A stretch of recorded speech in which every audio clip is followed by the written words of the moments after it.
What AI is coming along and telling you is that, look, you thought you knew everything, you thought you were comfortable, you thought that you could just chill out now, but actually you have to go back to school.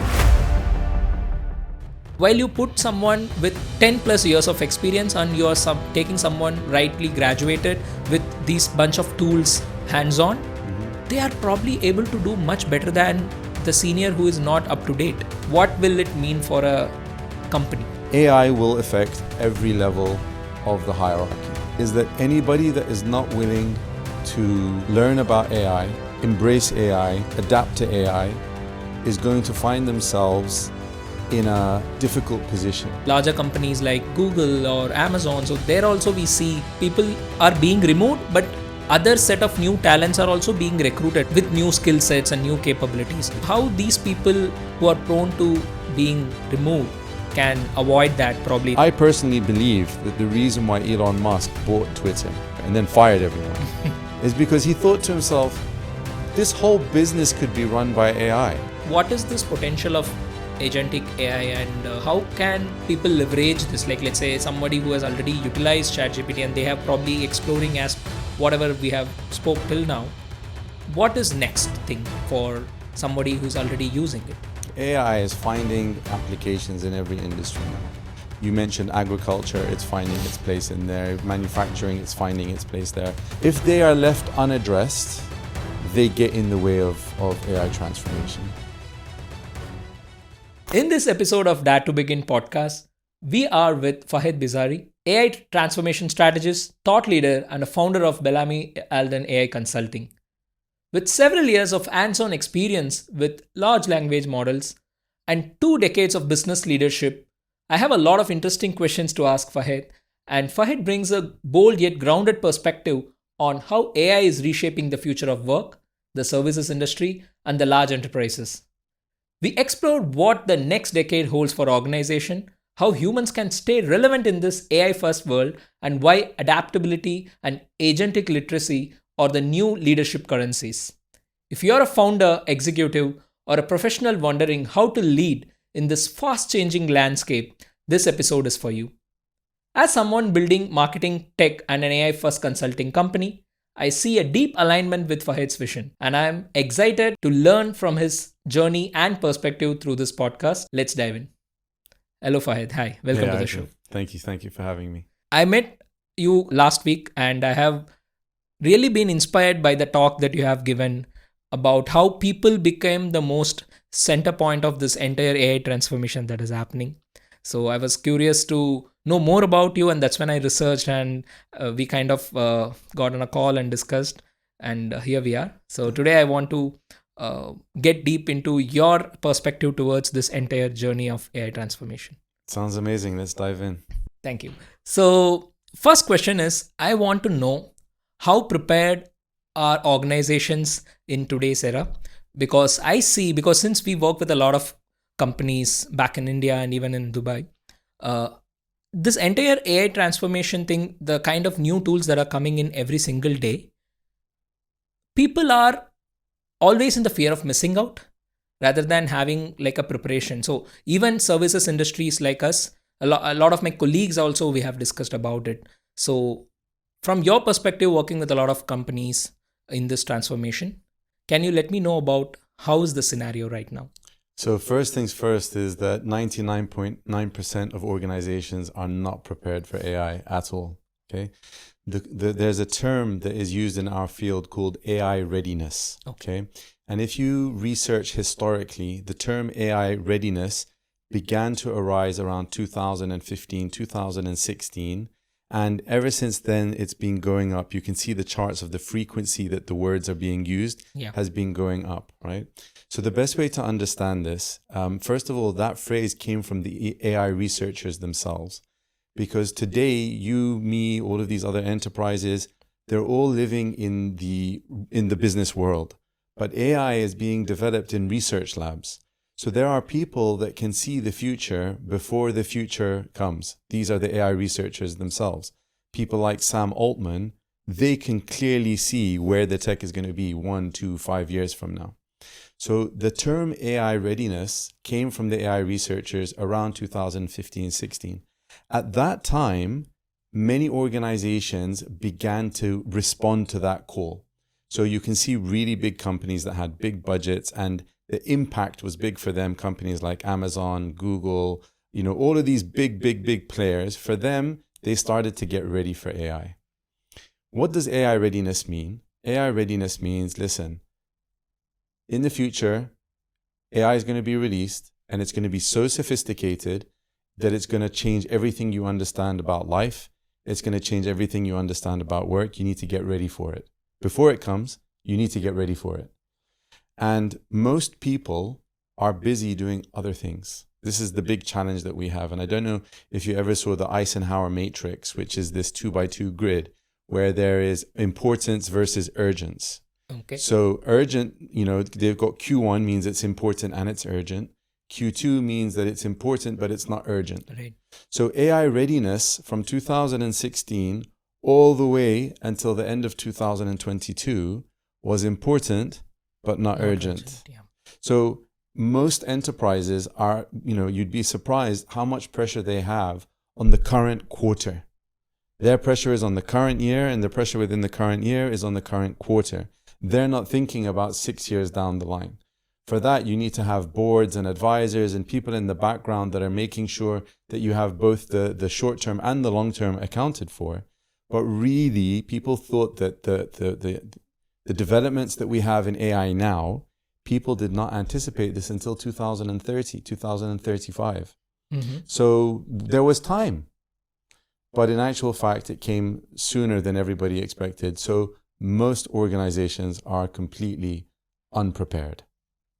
So when you mean unprepared, what is the starting point of getting into this mode of preparation? Because right now, what I see is for people, ChatGPT is the AI interface that they have to interact. Beyond that, probably some of the tech companies and some of the smarter bunch of people are probably trying to explore different tools and trying to integrate in their daily workflows and trying to probably build some sort of automation workflows for themselves, creating AI agents. So I see different kind of companies based on their capabilities trying out different stuff. But where do it all start? So how do we start this entire process of transformation according to you? Amazing. It's a great question, Arjun. So first things first, the time for AI readiness is finished, right? So this term, which still gets used today, is no longer a relevant term because the term AI readiness, like we said, is coming from the AI researchers telling us a time is going to come where AI is going to be unleashed on the market that is going to revolutionize the world. Get ready. Okay, that time came already. ChatGPT, although many people will look down on it because kids can use it, it's a very, very powerful AI, extremely powerful AI, right? So let's now say, okay, the time for AI readiness is over. So what that means is now it's actually time for, like you said, it's time for adoption. Now, in terms of adopting, there are many different strategies you can take. There are strategies which are very simple. So for example, I know one TV production company where their boss basically has told everybody on the team, we're going to meet once a week. And each week, I want you to show me a new AI application for use inside of our company. Something as simple as that, where they're using freemium models, they're not paying anything extra. But now what's happening is everybody in the company is being compelled to start thinking about AI and using AI in their roles. Is it going to be some magical transformation on day one? No. But the minds are ticking. You've got other approaches where you can actually do like an AI training program where you're going to teach them about language models, teach them about how AI works and inference and all of these different things. Then you have got another training program where it's not actually a training program. So I'll tell you now a program that we're doing right now with one company, which is like a hackathon, right? So we're doing a type of 5-week hackathon where in week 1, we'll work with them to build out some models, micro models. And then week 2, we will train the wider audience within their company on those. And then weeks 3, 4, and 5, they have to build their own micro models.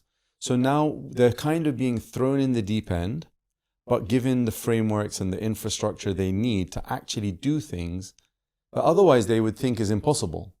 But we're showing them actually how easy it is, Other things is with regards to, for example, let's say you have a very large company you've got a very large company with thousands of employees, and if you give them access to AI, there's a danger they can sink your company, right? They can go and do things that are irresponsible, and they don't know that it's irresponsible.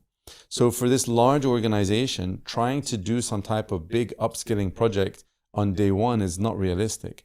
But what is realistic is doing like a responsible AI certification program where everybody, and it can be done online, it doesn't have to be done in person, it doesn't have to be done live, where everybody has to go through a type of certification process to make sure they understand the risks of using AI, right?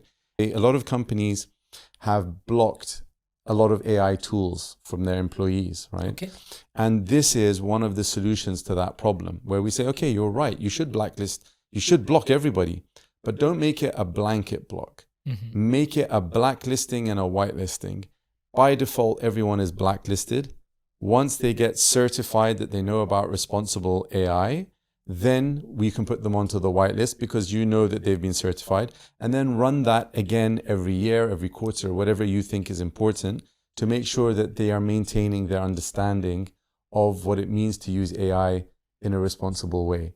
And that idea of responsible AI certification, I genuinely encourage that for everybody as the absolute first step, because everyone is using AI, whether you like it or not. Right. Whether you as a company tell people, okay, we're going to have a program, you should do this, whatever, they're already using it under the table. Yes. Even if you've blocked it, they're there on their mobile phones, on their 4G data, doing their work on the phone. So what's the point, right? So that, and I've had with many clients where they say, listen, we want you to come down, we want you to get our staff excited about using AI. I say, okay, once they're excited, then what? You want them to all rush off and use it irresponsibly? They're like, we didn't think about that far, So there's many different things that companies can do. And really it comes down to things like the size of the company. Is it company-wide? Is it a specific department within the company? Is there a roadmap that we're working towards? Or is it just one engagement and so on? So it really varies according to the situation. Great. So in your experience, did you come across CXOs and like top management people who are initially resistant to adoption? Oh, yeah. Because in my case, like I remember exactly probably one and a half year back when the entire ChatGPT boom happened, probably like 2 years back, I feel. I started exploring it. I exposed it to a couple of my leaders in my team. Though a lot of people were very adaptive, but one particular person who was a very creative person of my team, he was very hesitant to approach it. Like I said, like, hey, let's go and utilize it. But people were saying, no, it will dehumanize us. Like it will not probably bring in the best output. But cut to 2025, today, I don't see a replacement. Like right now, in place of one idea, I can generate 25 different concepts in a seconds of time, right? Like then I have options to choose from. This kind of vast exposure was not there like one and a half years before. So how did you see the resistance now changing into adoption?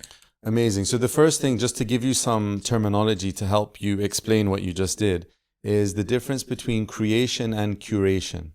Right? So before, if you had an idea, you had to spend time creating that idea, and then you'd have to throw it in the bin if you didn't like it. Now you can just come up with your idea, feed it to the AI, let it give you 10 versions of it, and then you can say, I like versions 1, 6, and 9. Please, can you make a version 12 that combines this with this and this and this? So now you became more of an orchestrator and a curator and a director rather than the actual creator. And that is what allows you to do things so quickly. Now, to answer your question, let's leave the CXO aside for the second.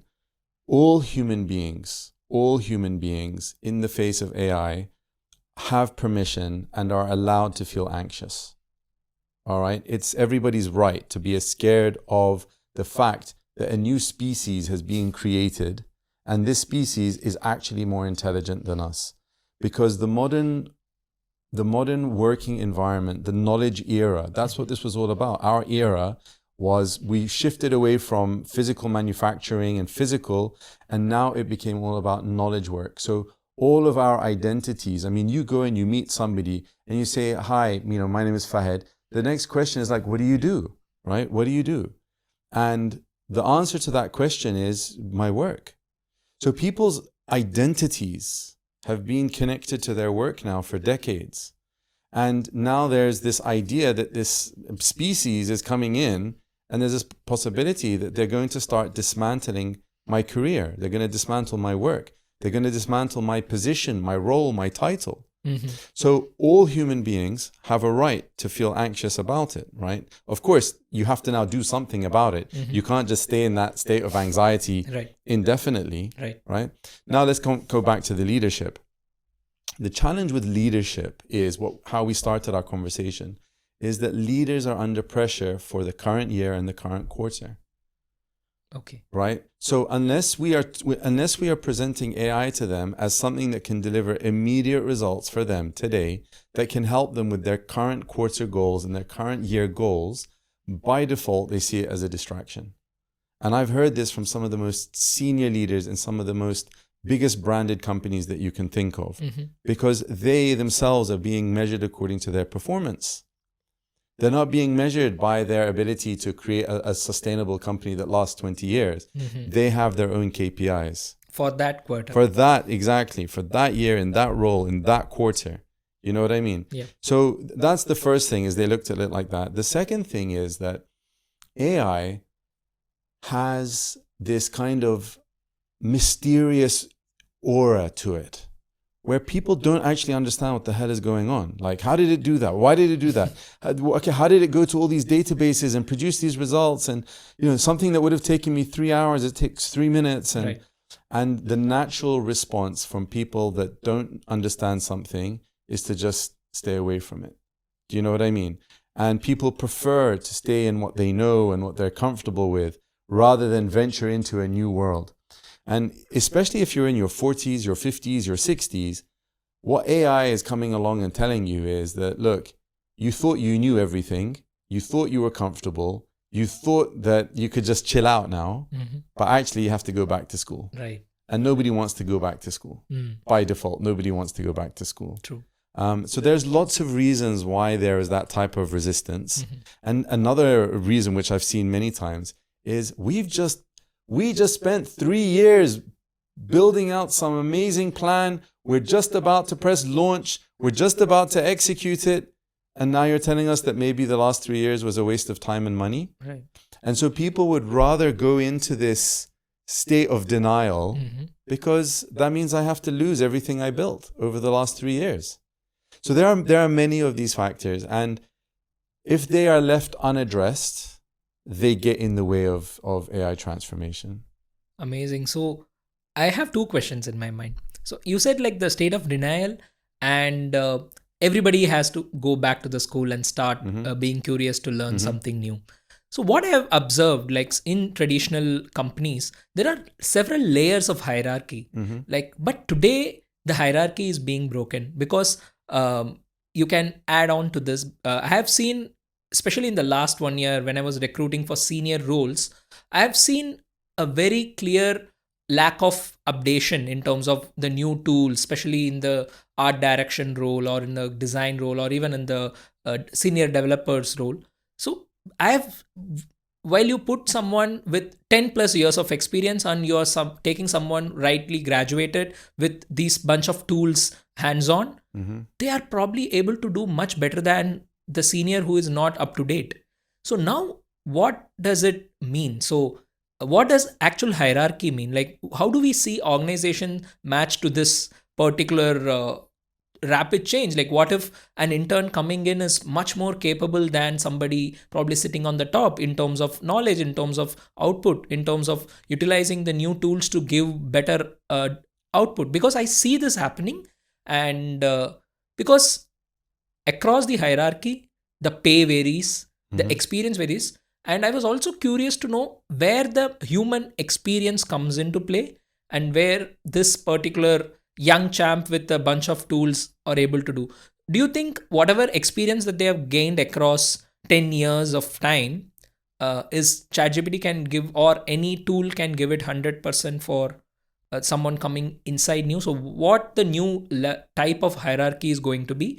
And the second is the learning system. So what will happen to someone who is not up to date, top of the hierarchy table, and what is, and if it's happening like that, there is no lack of updation, what will it mean for a company? Okay, so the first thing you have to remember is that when you come to a company and you're looking at levels of seniority, in a good company, the younger and the more junior people are typically more capable than the senior people in their areas of speciality, like at a technical level, right? Being senior in a company doesn't mean that you can do those technical things better. On the contrary, I think it was Steve Jobs. He's the one that made this idea popular, that you should be hiring people that are more brilliant than you, right? People who are more smart than you, more brilliant than you, because if you're hiring people that are less brilliant than you, then what kind of company are you building? What kind of pressure are you putting on you as a senior leader? The more senior you go in a company, the more your area of focus is on things like strategy, on championing, on organization, right? Holding people accountable, helping people realize that they're getting in their own way.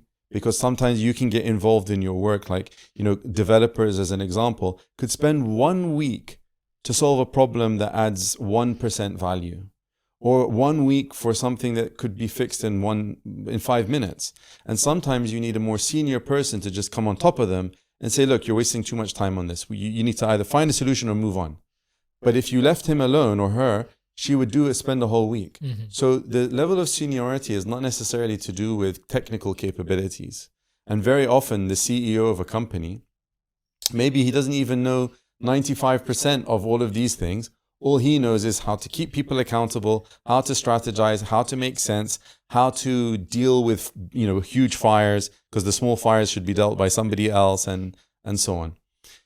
However, when you talk about hierarchy, every level in the hierarchy, now that AI is here, AI will affect every level of the hierarchy.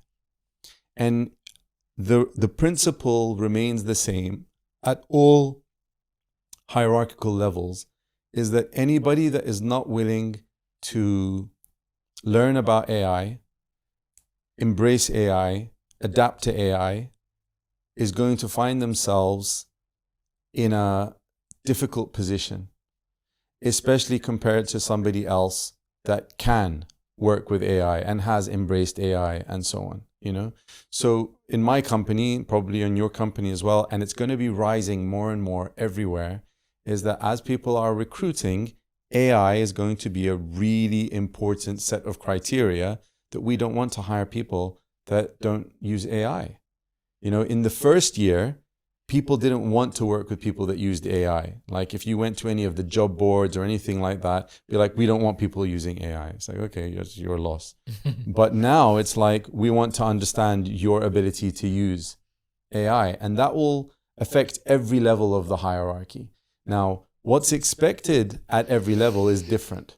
So for example, somebody who is at a very senior level is not expected to know how to use ChatGPT. But he is expected to understand the possibilities of using ChatGPT. He should be able to understand this idea. Now the terminology is called vibe, right? Vibe coding, vibe marketing, vibe yes. Whatever. When I was teaching this 2.5 years ago, the way I was teaching it was, you need to become attuned. You attune your mind with the AI, get the AI attuned with your mind, and instead of talking to yourself, talk with the AI. And that allows you to do things super rapidly.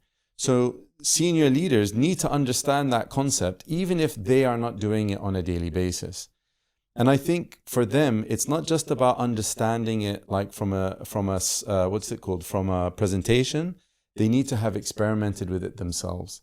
So one of the things that we do in our workshops, anytime we have any executive development program, we always want to get their fingers on the keyboard, and we prepare activities for them, and we give them the chance to experience these things themselves in their domains.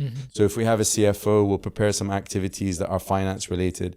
If we have a CMO, we'll prepare activities that are marketing related.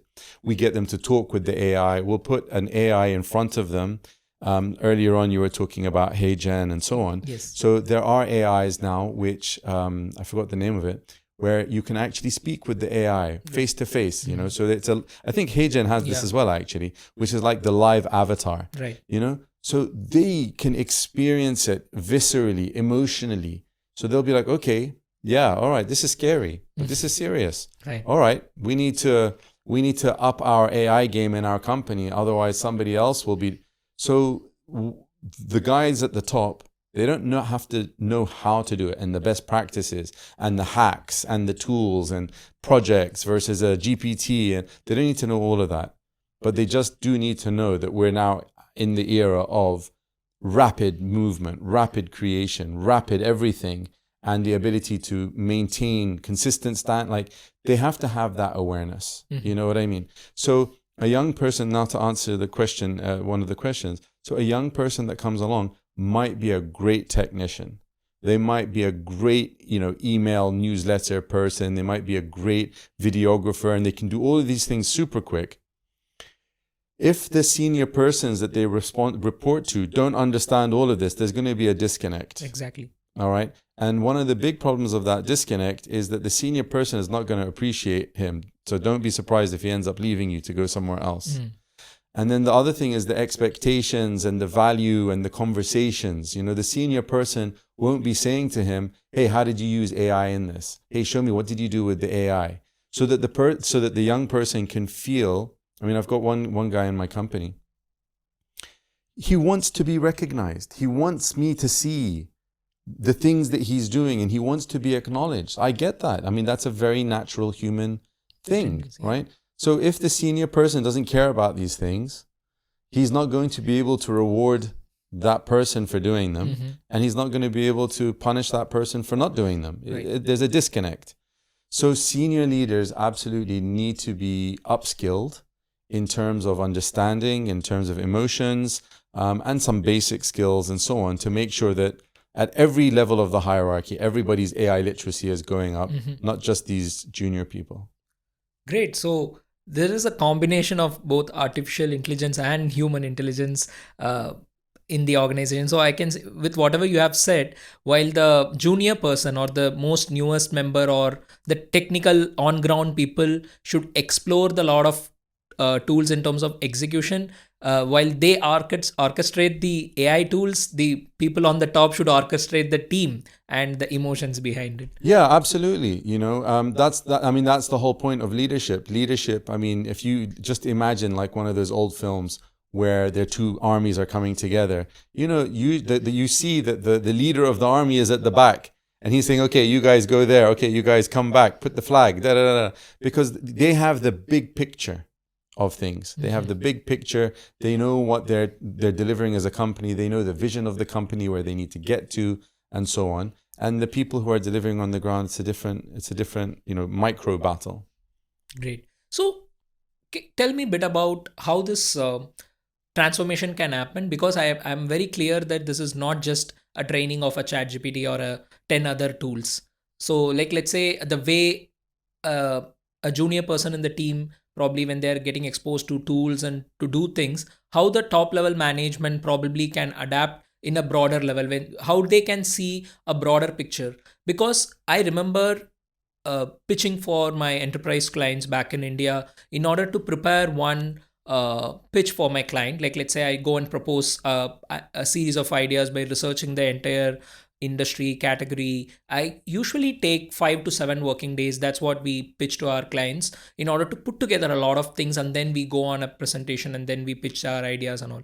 Whatever I used to take 7 days, right now, if I use the deep research feature in Gemini or even in Perplexity or ChatGPT, I'm probably able to combine much more things in lesser than probably 10 minutes, 15 minutes, based on the GPUs, based on the speed. Yeah. And now I have even more. Like, let's say previously if I had 5 insights, now I have 50 insights to present my a company like that I'm going to pitch for. So now this kind of capabilities are there for somebody who is working on a research project. Earlier, this was probably a teamwork that will take 5 to 7 working days. Now, one person with one tool with 15 minutes of work can replace. So this is an exponential change in the way we operate.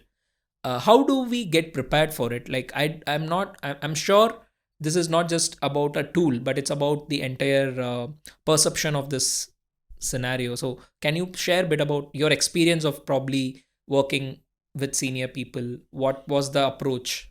So, okay, so first of all, I mean, what you described is super exponential, not just exponential, right? It's super exponential. Most people still didn't reach exponential to even get to super exponential. And this is one of the big challenges that we have at the moment, which is that there are people, I met one just 2 weeks ago, there are people that still didn't even create their ChatGPT account. Okay. Right. So we're talking to them about this deep research and, agentic AI and whatever, and they still didn't even open their ChatGPT account. So it's a big challenge of presenting to them the end game, and they still didn't even start the game. They still haven't entered the competition yet, and we're talking about, the destination and so on. Mm-hmm. So this is what our challenge is as a consultancy, is that we have to balance between what we know is possible, but what they are ready to embrace and accept. Right. Because if you come to them and say, oh my God, agentic AI, it can do this and it can do this, and you can have a whole swarm of AI doing this, and all they hear is, okay, so you don't need us anymore. We're out. Right? And that's why, if you remember at the keynote that I delivered at the conference which we attended together, my whole point of that, because I knew in that 2-day conference, I knew that everybody is going to be talking about all these magical things that AI can do. So I didn't want to come in there and talk about the magical things that AI could do. I wanted to come and make the point, which is, if there's nobody to implement it, then it doesn't matter. Right. So sometimes the most important thing is actually empowering people. And that might mean starting off at level 1 and then taking them to level 2, level 3. And it might take a bit longer, but you'll have a workforce of people that are willing to drive your AI transformation project. True. Right? So this is the thing when you talk about like deep research and super exponential and all of these crazy things that you and I are doing on a daily basis. I mean, we use deep research. We've developed so many workflows, agentic workflows already, that allow us to do things that would normally take a month. We can get it done within 30 minutes. All right. And now if you have 1,000 prospects, you are now able to do that 30-minute thing in simultaneously. So now think about it, you've taken 30 days of work down to 30 minutes. In the old days, that 30 days of work, you had to wait until it finished before you did it again. Now we're taking 30 days of work, bringing it down to 30 minutes, and then running 100 of them simultaneously. So we are using this, but we have to be patient with the clients, with the companies. Right. Because they have their own limitation, their own restrictions, their own schedules, their own priorities. You know what I mean? And that's why, if you remember from that same presentation, I said the AI transformation is not a tech challenge with a people element, people component. It is a people challenge with a tech component. And it's a lot of this effort that we do as AI transformation consultants is managing the balance between where the people are at, where the AI is at, and finding a sensible way of connecting them accordingly. Great. So everything again centers to the people. And that one line actually made a lot of sense, and I really liked that particular quote of yours. So now, in terms of getting the preparation, and probably, like, let's say now I have a framework which I can probably teach my team, and I make them probably start using the tools, and like then their growth is probably gauged based on how fast they are able to adapt and how they are able to execute whatever they are learning. So how does it work across different industries? Like, can you share a bit about, because there are companies which are completely people oriented, like let's say tech companies back in India, like it's a tech hub where a lot of people work for companies across the globe. So like let's say be it Accenture, Wipro, TCS, there are so many companies that outsource their manpower to India, so the Indian manpower. So one side, like we have the tech first companies. On the other side, we have companies which are in their day to day and in their operations. Tech is a very small component. Probably they are using a small software in their billing, small tools in across their finance and accounting process, and the tech is not going to be completely, valid for them at this. Just like the way it does for a marketing company, for a tech company, it's not going to do it for a food manufacturing company. So how do you see this ChatGPT or any other tool, or this overall AI transformation will be for a food company, like let's say an agriculture company, or a probably a solar based renewable energy company? So where do you see this adoption happening for? Because a lot of the companies that I work with are probably non-tech companies. They are least bothered, but they understand there is something coming up. They are probably thinking, okay, let me replace my marketing agency with a bunch of tools. But what does it actually mean for them? Like how they should see it, a tech company versus a non-tech company? Okay, so let's just talk about the concept of AI. Let's not talk about tools, right? We'll talk about AI. AI is finding applications in every industry now. You mentioned agriculture, it's finding its place in there. Manufacturing, it's finding its place there. I mean, I remember 2022, December, I was in a taxi in London, and I was talking to him about AI, and he goes, thank God I'm a taxi driver, I'm going to be fine. And I just thought, you have no idea. You have no idea. Self-driving cars have 30% less accidents than human-driven cars. So all we need is to get to a point where the government decides that we have decided that robots are safer drivers than human beings.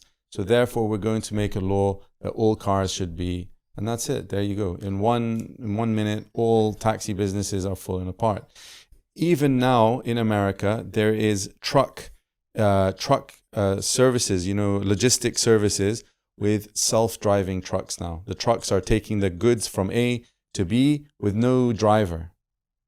So AI is entering into every industry. Now the question is,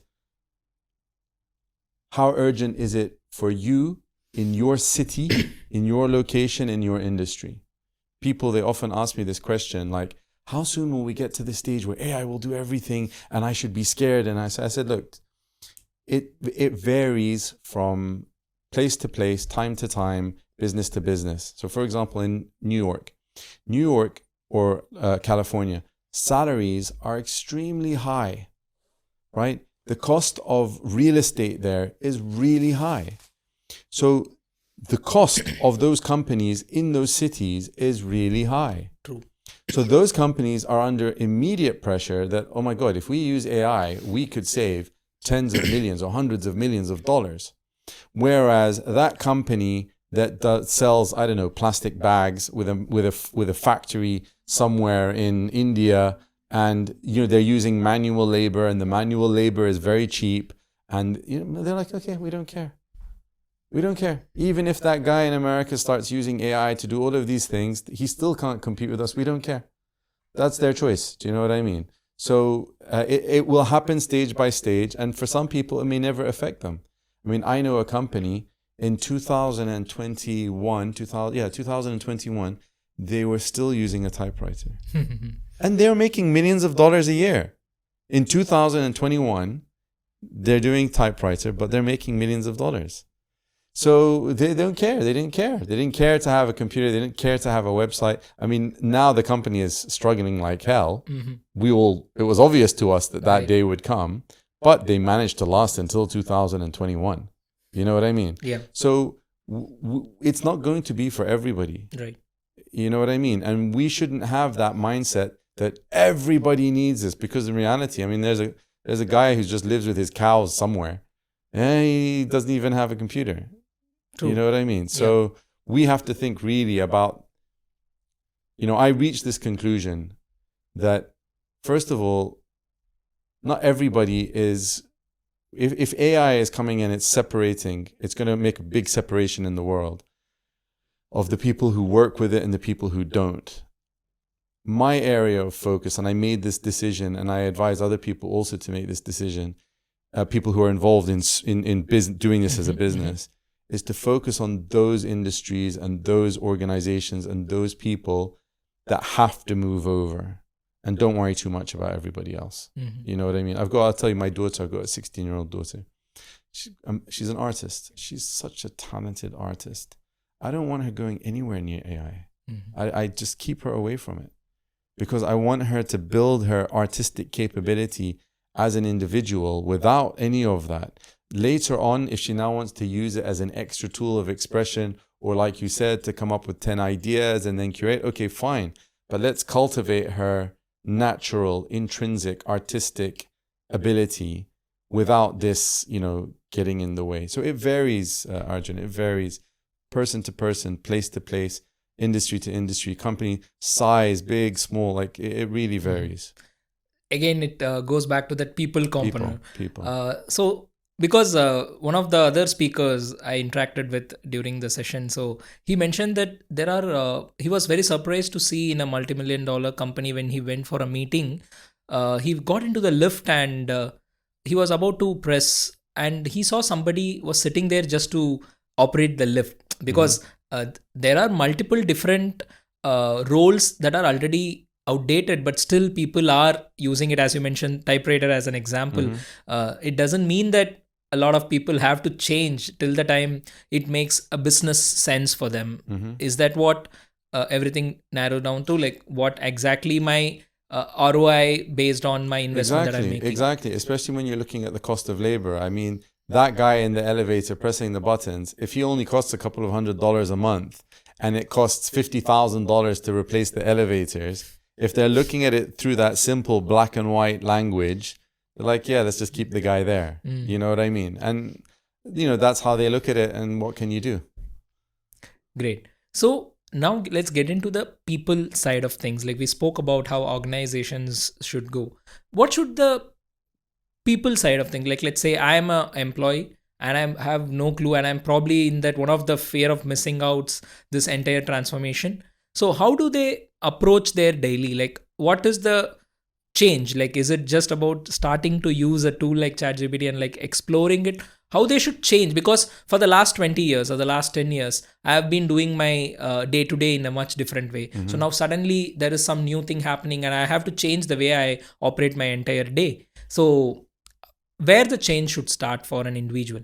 The change should absolutely start with the company doing something for the individuals, right? That's where it should, the right place for it to start is, ChatGPT was released in November 2022. We are now in May 2025. Any company that has not started developing and implementing some type of AI literacy upskilling program within their company needs to start. That's the absolute starting point. Okay.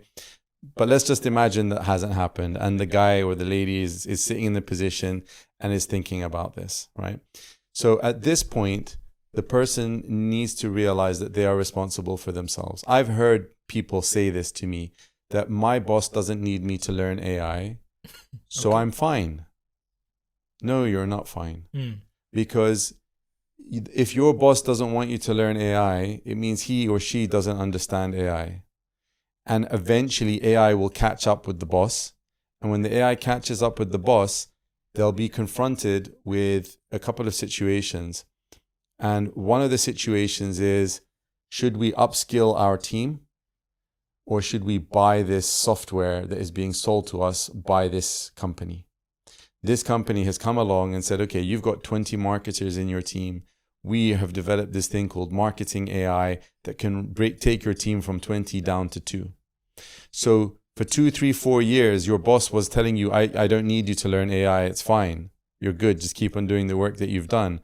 But when that company comes and proposes a software that can take a team of 20 down to 2, the boss will look at it and then will say, okay, you're fired. And so why am I fired? Oh, because there's an AI solution. Okay, well, why didn't you teach me AI 5 years ago? You know what I mean? Yeah.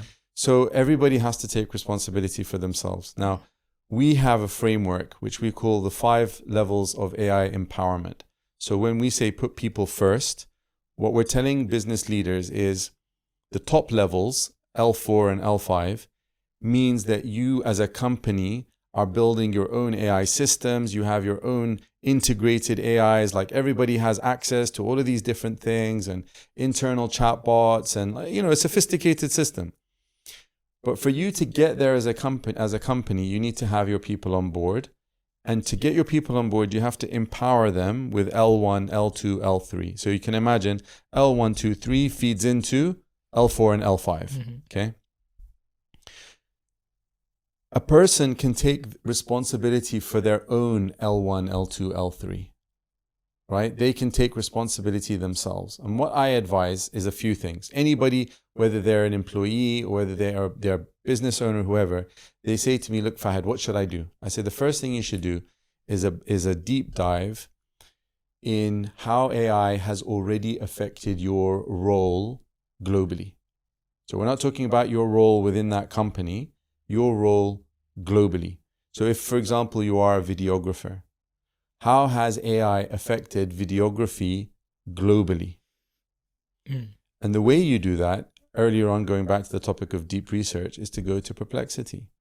Go to Perplexity and do a search on the phrase, how has AI affected videography? So whatever your field is, replace it there. How has AI affected videography in the last 2 years? And I want you to include use cases, case studies, examples, links, etc. And select the option there that says deep research or whatever they call it in Perplexity, right? Perplexity will go and make a big research report about it. So now the person can have a deep dive and see, oh my God, you can do this, and oh my God, you can do that. Look at me. I watched that video of him doing it on YouTube. That normally takes me 30 minutes, and see how he did it in 30 seconds. And so the first thing you'll get is a bit of a shock and a gap that has been created, like where you are, where you could be, and now a bridge that needs to be fulfilled, a bridge that needs to be completed, right? The next thing I advise people to do is to go to websites like Udemy and Coursera and all of that, and find courses that match your area of expertise as closely as possible. So I'm certain that you'll find something about AI and editing, video editing, AI and they're there. They are there. There are people. Yeah. We're in the middle of a gold rush. So there's many people that are selling shovels, right? They're there. All of these courses and training programs, they're all there. And then what you need to do is you need to commit some time on a daily basis to just spend half an hour per day, 1 hour per day, going through these courses and trying out the tools that they're showing you. And then the third thing that you need to do is on Google search, you can set up search alerts. So set up search alerts for things like videography AI, so that whenever there's any new releases, like for example, yesterday and the day before, Google released some mind-blowing stuff, right? So you would get alerted to that. We're not expecting you to watch all the AI news and whatever, but at least get the alerts showing you what's happening in your field. You see what I mean? Yeah. So that's what everybody needs to do. And there's no excuse for that. Because again, maybe you've got a bit of safety in your job now. In fact, I know a person, he said this to me, I don't know, 2 weeks ago. He said, listen, man, and I'm not going to tell, he works for one of the UAE banks. Okay. He's got a fantastic job, makes amazing money. And he said, listen, man, my company is like a dinosaur. These guys are not going to find out about AI for another 10 years. I'm safe. I'm fine for it. I'm fine. And I just, okay, but what if a company does come along and say to them, hey, we've got a tool, can reduce your, manpower by 90%. They'll pay attention. They have to. Legally, they have to pay attention to what he says. You know what I mean? And then you're in trouble. So, but those are the three things that people have to do. Fine. So one of the things that I've done in my team when we were doing this kind of interactions and brainstorming session, I've tried to keep the ChatGPT voice on. I've opened the chat and I've kept ChatGPT as one of the team members, and I've just experimented for like a 15-20 minute conversation because it was actually listening. So if people haven't tried, probably they should try that as well. I was amazed by the kind of insights and the points that it was able to not just tell but also to interact with the people who are in the meeting, right? So when we were able to get those insights, so I found a new team member giving a very different perspective, which probably I was not paying to get it. Like probably if I have to get that kind of an insight, probably I need some person with 10-15 years of experience to share those kind of insights. So what I felt on that day is it's more of a team member, like an additional team member with additional capabilities that you can leverage. What I tell my teammates is that you have a new all-time intern with you who works for you every time when you are feeling tired or when you are bored to do certain work. So where do you see this? Because I saw one of your talks and where you mentioned about synthetic intelligence and how across the hierarchy we need to have this kind of capabilities added on to the organization. So can you tell a bit about that, like how we co-drive along with the artificial intelligence that is along with us? So in my company, everybody has this. Everybody has an AI counterpart, right? Because if you think about it, a well-designed company, okay, you would have every role has specifications of the role. What is the role? What is the goal of the role? What are the strategic tasks of the role? What is the managerial, the operational tasks of the role? What software do they have access to, etc. So if you can put all of that together and feed it to the AI, and then you can create on the back of that, you can create a user manual for that role. It will be like a 60, 70 page document for that role. Okay, so somebody who is being hired for the job, they come, not only do they get their job description and their position specs, but they also get a user manual on how to do the thing, right? Take that same 60 pages and feed it back to the AI. Now the AI knows everything about that position. It knows everything about the user manual for that position. This person now has a companion to do the work with, right? So instead of you working by yourself, let's imagine now you have to do some type of, let's just imagine you're an SDR, sales development representative, right? And now you've received an email and you have to figure out how do you respond to this email. If you took that thing and fed it to something like ChatGPT, you'll get some weird generic response and so on. Right. But if you feed it to your SDR companion, he is an SDR himself. Right. So when he sees the email and he understands what we're selling, he understands the user manual and so on, he'll be able to respond to that or put together a reply or advise the employee on how to reply amazingly well, right? So by default, everybody should have that companion with them that can just support them on a day-to-day basis. This provides so much efficiency for the company because every individual can keep on flowing like water. They don't need to stop and get stuck. Anytime they feel they're stuck, just open up their companion, put the situation in front of them, and you'll get them moving again, right? You can also use the same concept if you wanted to put other people on your team. Now, I'm going to put this out there. I had this business idea more than 2 years ago. I haven't acted upon it yet. So if anybody wants to act upon it, go ahead and do it, right? But what I wanted to do was to create a board of advisors because young companies can't afford to make a board of advisors, right? They can't. So what you could do is create all of these personas that take on a different role. And then anytime you want to have a conversation or you have an idea about your business, put it out there. All of these personas understand the business very well. And they're all geared in their own area of expertise. This guy is a finance specialist. This guy is a marketing specialist, a legal specialist, a HR specialist, whatever specialist. You've got all of them. Now, all of them will give their feedback. All gets consolidated and so on, right? So there's lots of things that you can do in this regard. If you understand the concept of synthetic intelligence, which is what this is, and also simulated intelligence, then all you have to do is simulate your real world situation inside the world of the AI, and it will then give you the amazing outcomes that you need in your real world.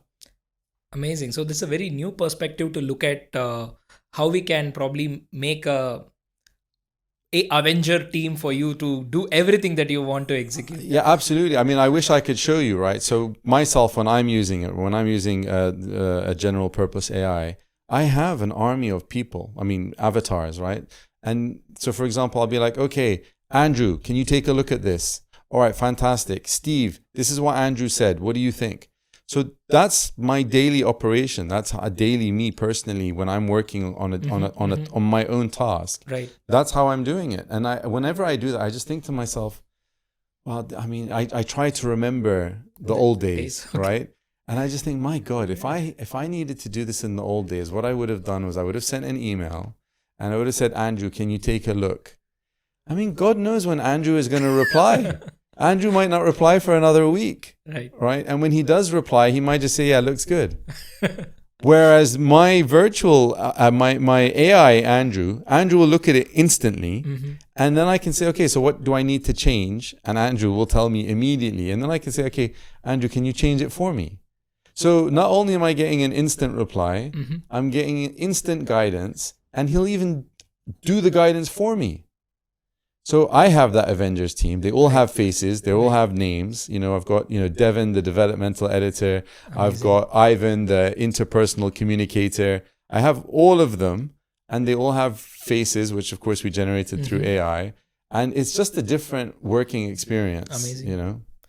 So now you are in a place where you are probably orchestrating this team of agents or team of AI bots that you have created. So now there is so much of talk about agentic AI in the last couple of months, and everybody is talking about agentic AI and the swarm of agents, like how the agents going to interact between each other.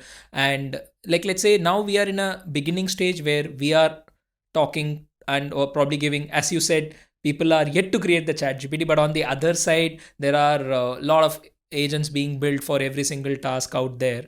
So let's see what's happening in those area for a moment. So can you tell about what is this potential of agentic AI, and how can people leverage this? Like, let's say somebody who has already utilized ChatGPT and they have probably exploring as whatever we have spoke till now. What is next thing for somebody who's already using it? Okay, so agentic AI offers two areas of magic. Okay, because it's magic, right? It offers two areas of magic. One area is in exploring uncharted territory. So you can set out your swarm of agents to go and figure out uncharted territory, which is you say, listen, we are a company. We currently focus on targeting 4-star hotels. We want to now target 5-star hotels. So we need a comprehensive plan to help us figure out this, this transformation. It needs to be grounded in reality. We want to know and give it access to the internet, give them access to the internet. It will come up with the plan. It will execute. It will self-update, etc., etc. So this is going into uncharted territory. And this is where the goal of AI research as a whole is geared towards that, because now it'd be like, I'm keeping this simple, be like, go find a cure for cancer. So these agents will go out and start testing different things and so on, right?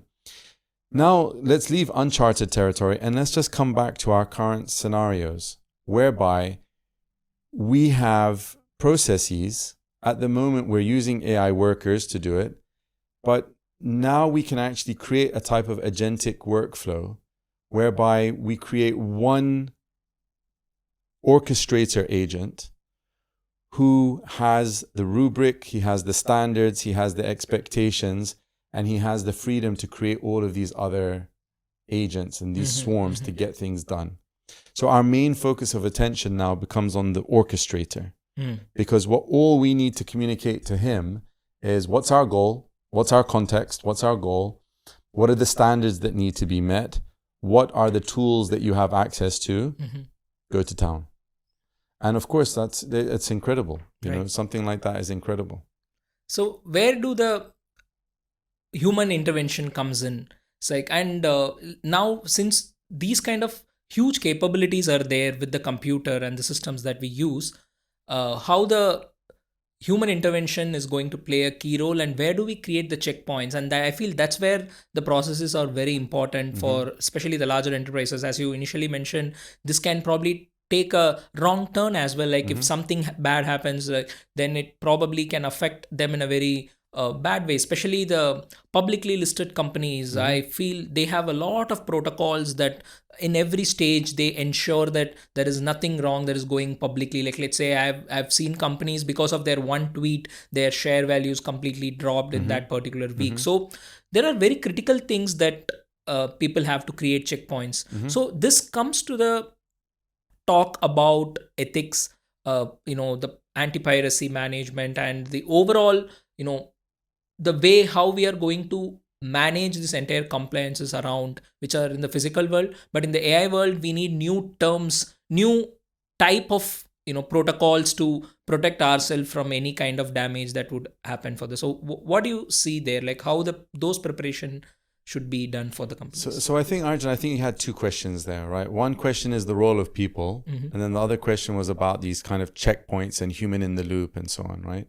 So where the role of people is in the future is actually as the overlords and the orchestrators and the managers of AI.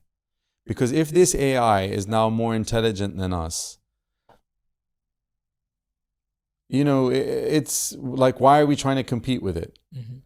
However, we have the upper hand over AI, which is we can actually be involved in building the AI, shaping the AI, checking on the AI. And that's actually the role of humans in the future for any area that is being done by AI, right?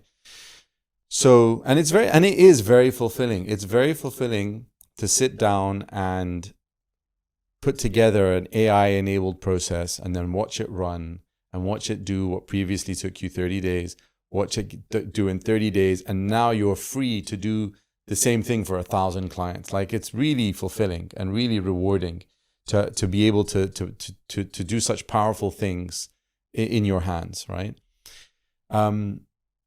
I can't say that all human beings are going to be okay. I can't say that. I honestly can't say that. I cannot tell you that AI is going to come along and it's going to be a romantic relationship between human and AI and everything's going to be fine. The honest truth is that it's not. Those people that are not willing to develop this relationship with AI and learn how to work with AI and manage AI and orchestrate AI are going to be kind of pushed to the side. Unless they're in some type of field that is not affected by AI, which is getting smaller and smaller by the day. But those people that do succeed with AI, do succeed in the future, that's how they'll be succeeding. They'll be succeeding because they learn how to work with AI.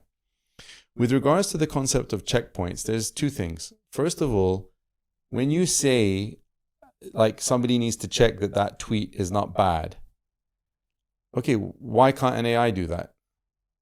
I personally believe that the reason why Elon Musk bought Twitter, one of the reasons he bought Twitter and then fired everyone, is because he thought to himself, this whole business could be run by AI. Why is it being run the way that it's being run? I'm going to buy it.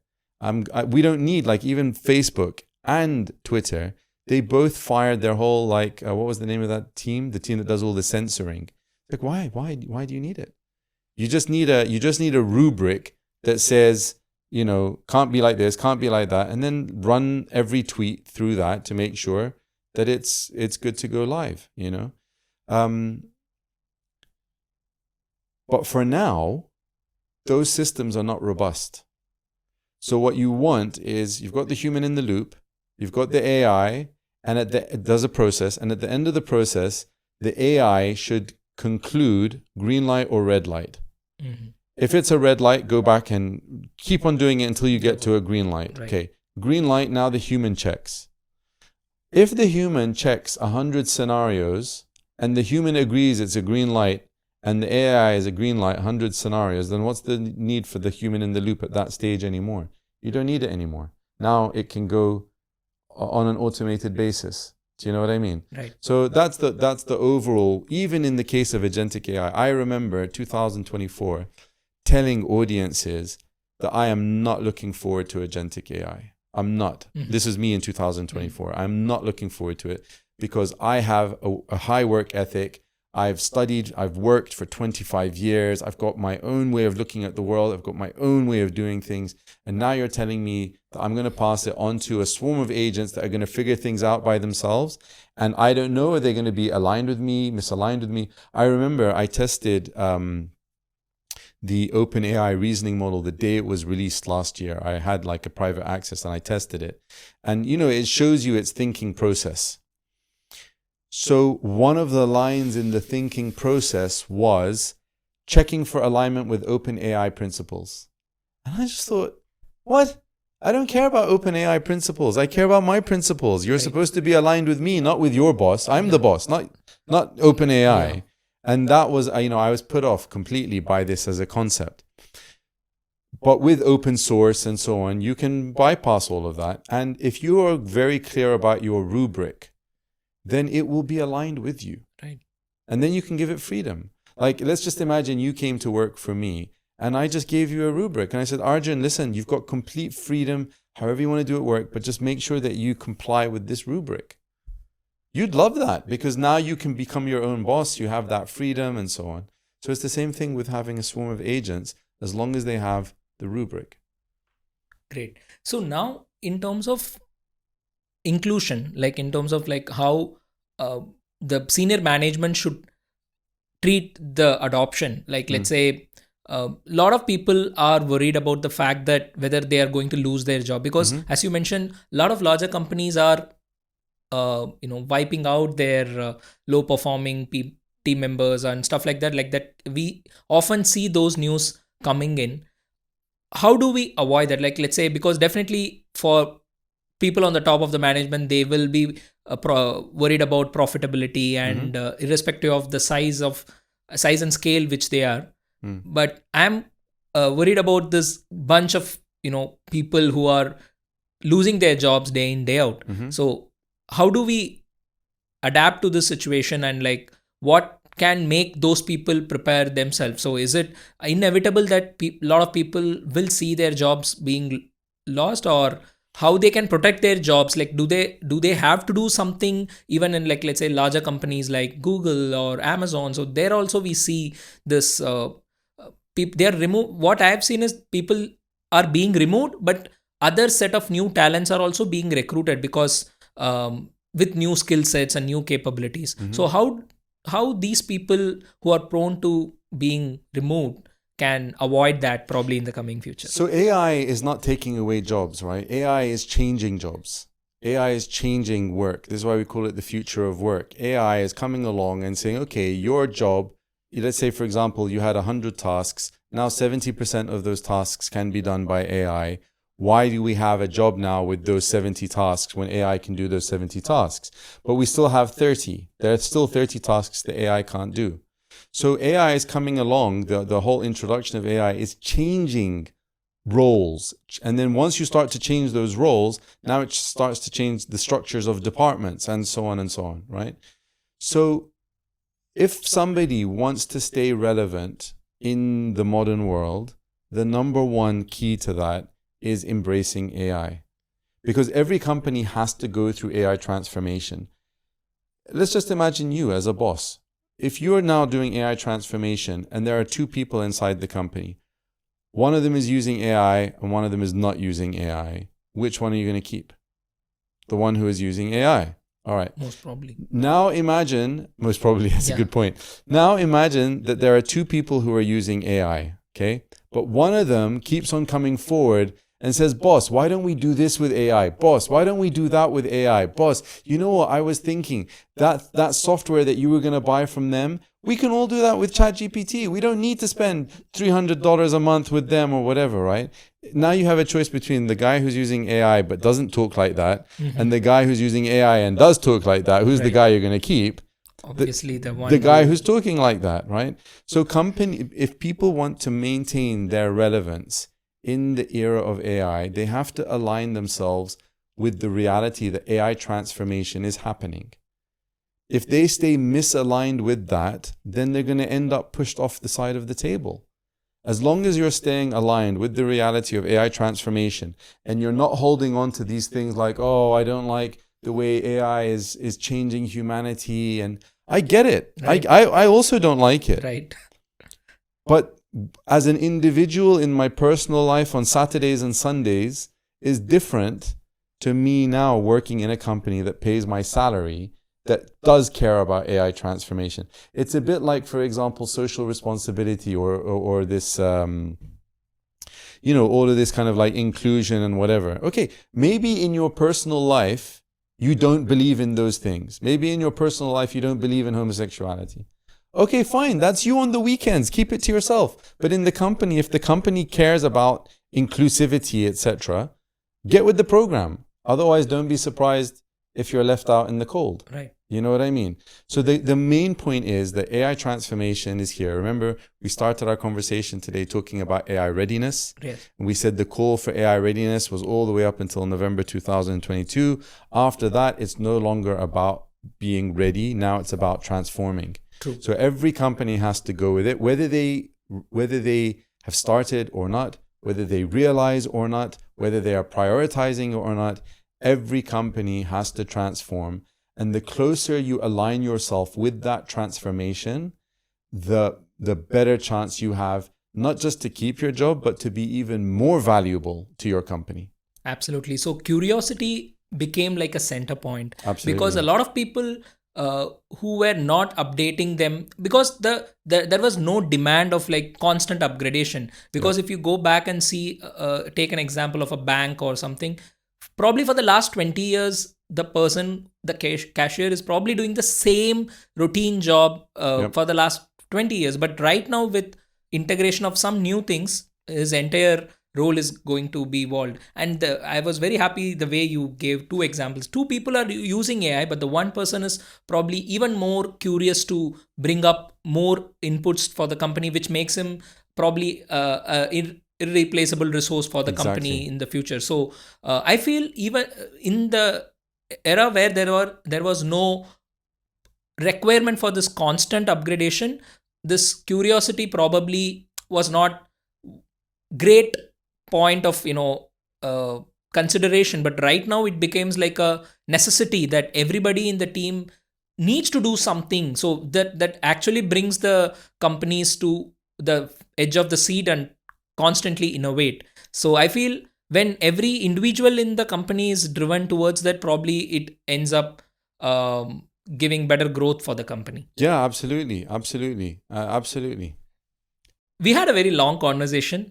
As a powerful conclusion, I want you to tell how this jobs are going to evolve. And I see already a lot of designations have been changed, like probably in the service sector or even in the tech industry side. We see a lot of roles evolve.